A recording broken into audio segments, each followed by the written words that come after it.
morning, everybody. I've got a few people to introduce here. You know Bruce Pepperell, who's the manager of the Wellington Regional Emergency Management Office. We've got Neville Brown, who's our City Resilience Manager. Stavros Michael, who's both the local city controller, who's got a really deep knowledge of Wellington's infrastructure, roading, bridges, tunnels and so on. We've also got a couple of people on hand here. Steve Cody, who is Seismic Assessment Manager. And we also have Mike Stannard from GNS, if you've got any scientific questions. Sorry.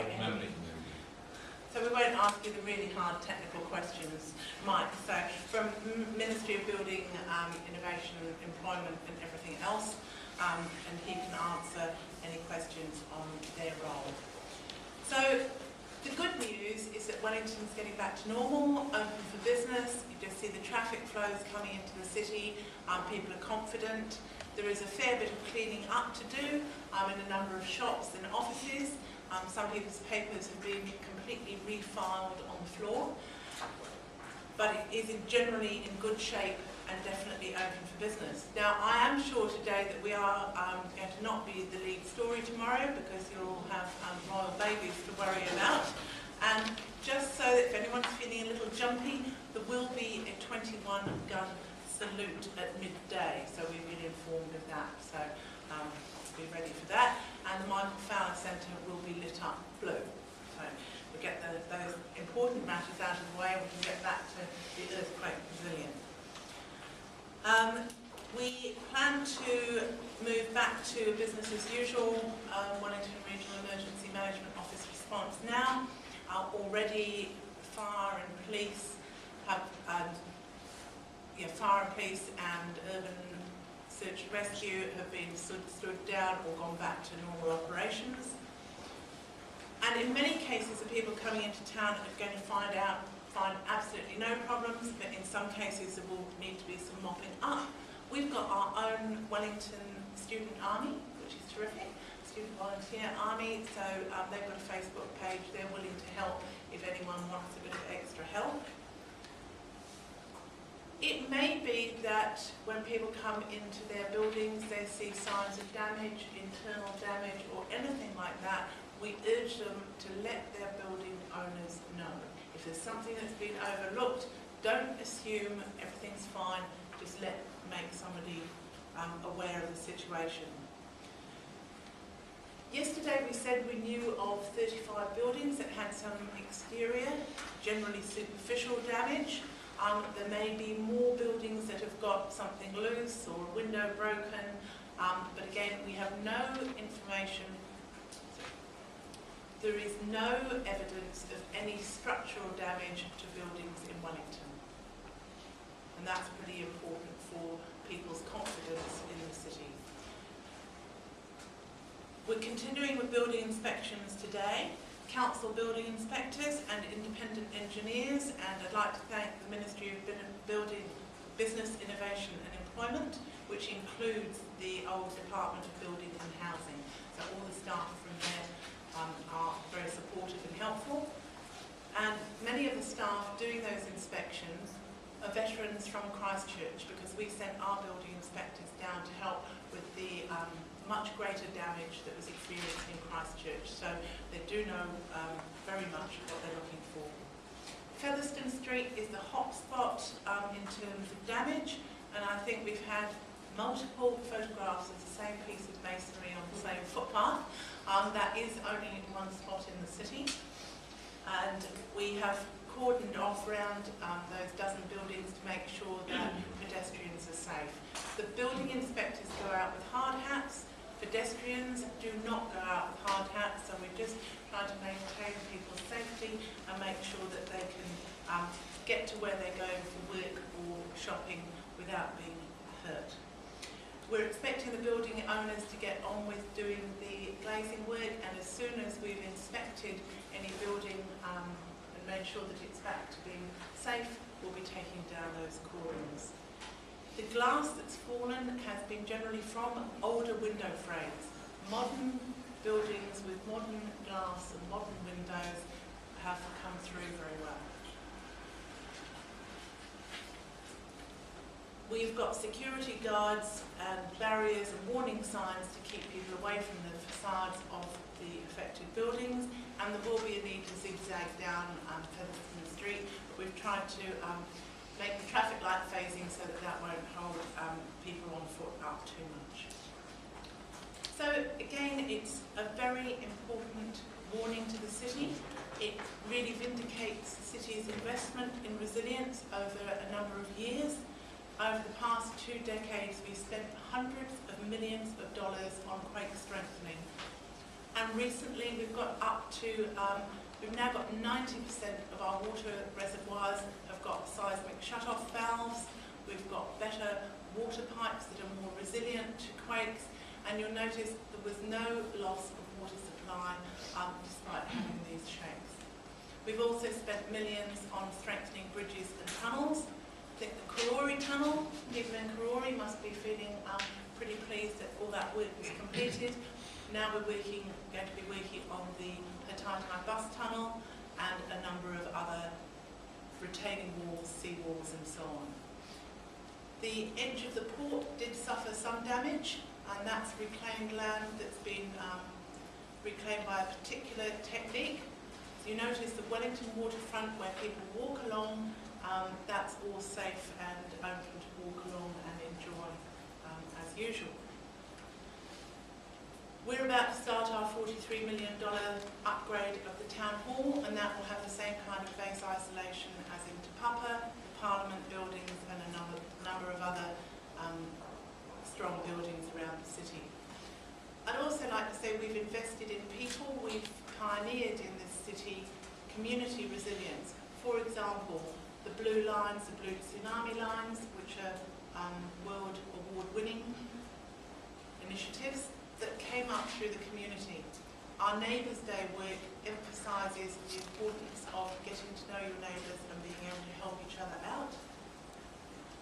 And we're also pleased to know that people are already setting up earthquake response 101 so that people can make sure that they get the information they need to quake check their house, make sure that they're able to help each other.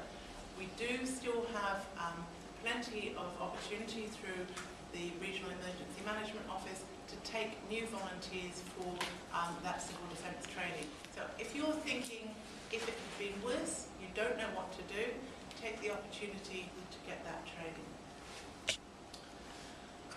We've also, in 2011, we approved the reorganisation of the individual councils' emergency management systems into one regional emergency management office, and that transferred over in July last year, in 2012. And Bruce Pepperell is the first regional manager, and I think it's just shown how well we work across the regional services. I'd like to acknowledge the support of Fran Wild, particularly the regional council responsibilities for transport in the port, and Jenny Rowan, who chairs our regional civil defence emergency management office.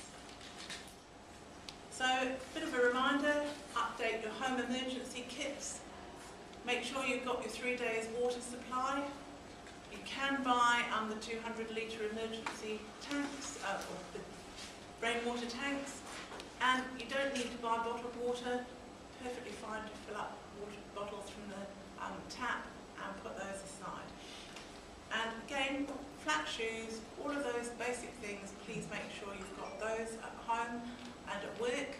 And people, fix your bookshelves to the wall, whether it's at businesses or at home.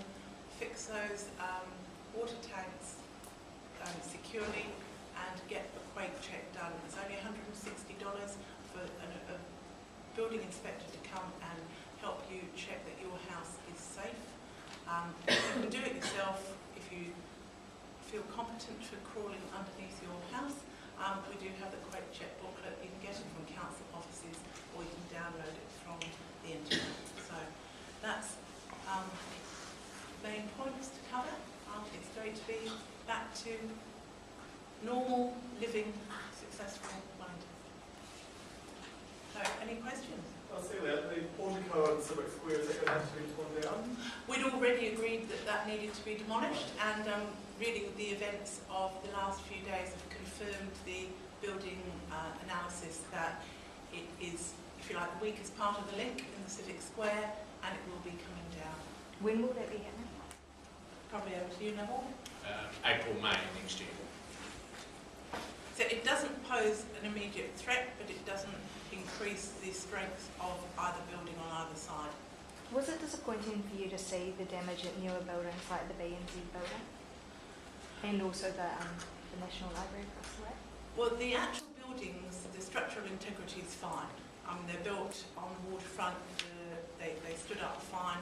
I think what it does make us do is have a look at how sprinkler systems are installed and whether there can be, just as we've got with our water pipe delivery, we've got more flexible pipes these days than the old ones, maybe sprinkler systems could do the same. Also I hear, and this is anecdotal information, that a number of the shelves in the new buildings were not secured to the grid. So it really doesn't matter whether your building's new or old, you must secure shelves to the wall and the floor. Have we had an update on the chance of a big aftershock hitting? What the chances are now in the next few days? My understanding from yesterday's update was that the pattern is as expected with diminishing aftershocks, but that doesn't mean there could always be a big quake on the Wellington fault this hour, tomorrow, or in 10 years' time. So whatever the likelihood, we've still got to be prepared for it.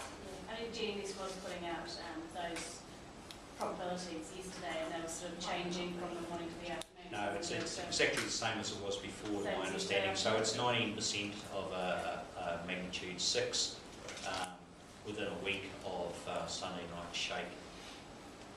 And we don't want people to be complacent. This is not the big shake that we've all got through safely.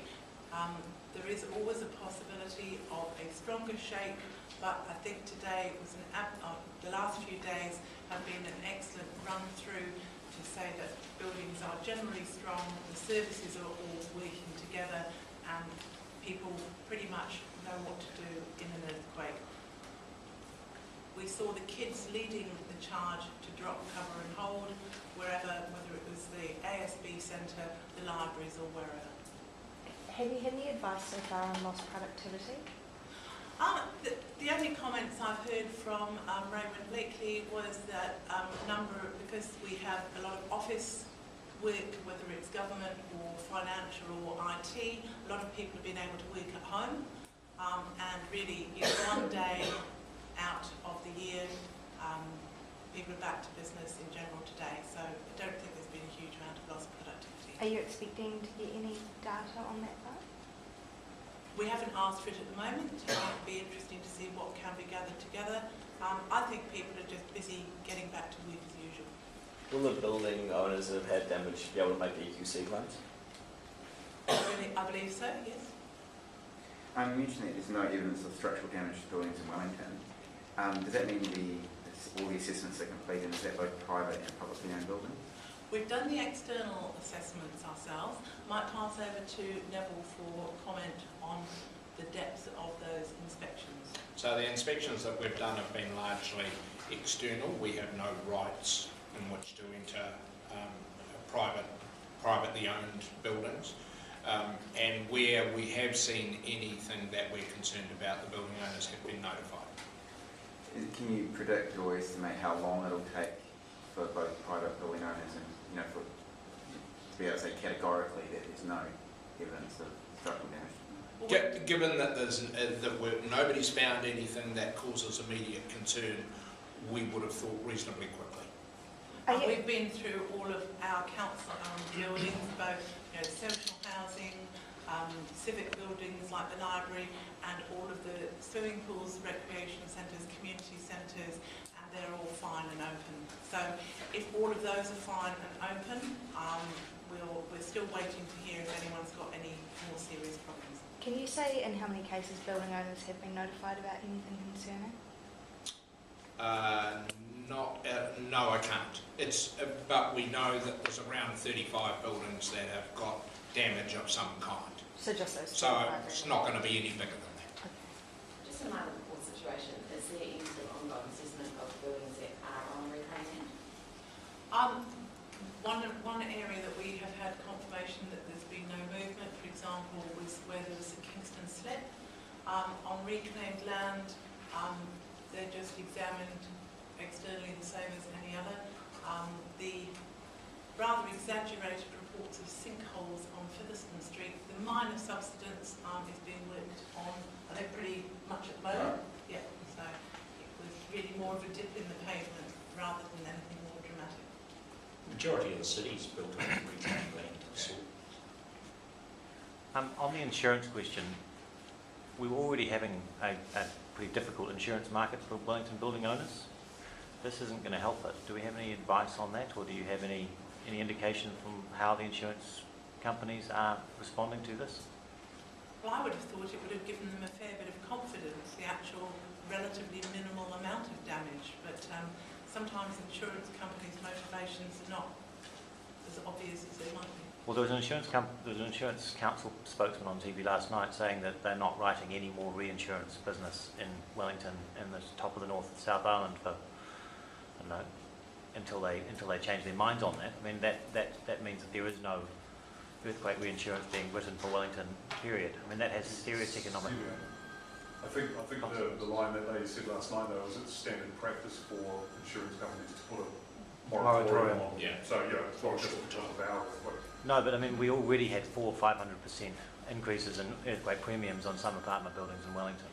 Well, there have been a range of differences that our City Council has made very clear representation to our insurers, and that's actually helped our premiums go up far less than that. So I would urge people who are negotiating with their insurance companies to make sure that they've got the facts in front of those companies.